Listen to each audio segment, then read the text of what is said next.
स्वाधीनता दिवस पालन उपलक्षे हर घर तिरंगा अभियान तृतीय संस्करण अगस्ट 9 रु 15 पर्यंत पालन करा अवसर में राज्यवासी अभियान में सामिल होगा अनुरोध कर मुख्यमंत्री मोहन माझी कहते देश प्रति निजर भावना को जागृत और जीवंत करने को समस्ते आगे आसवा दरकार। समस्ते निज घरे जातीय पताका उत्तोलन करने सह ताकू हर घर तिरंगा.com रे अपलोड करने को से निवेदन कर आमर जातीय पताका आम एकता संहति और भातृभाव प्रतीक अटे।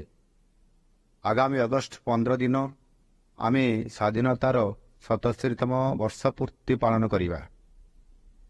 एही अवसर रे भारतर यशस्वी प्रधानमंत्री श्री नरेंद्र मोदी जी समस्तंको हर घर तिरंगा अभियान रे शामिल होई देश प्रति निजर भावना को जागृत एवं जीवंत करने को अनुरोध करिसेंती। प्रत्येक देशवासी को जातीय पताकार महत्व उपलब्ध कराइबा यही अभियान उद्देश्य अटे। समस्त ओडिशावासी को यही अभियान रे जोग देवा पाई मु अनुरोध करुछि। समस्ते निज घरे जातीय पताका उत्तोलन करंतु एवं निजर सेल्फी हर घर तिरंगा.com रे अपलोड करंतु। जय हिंद।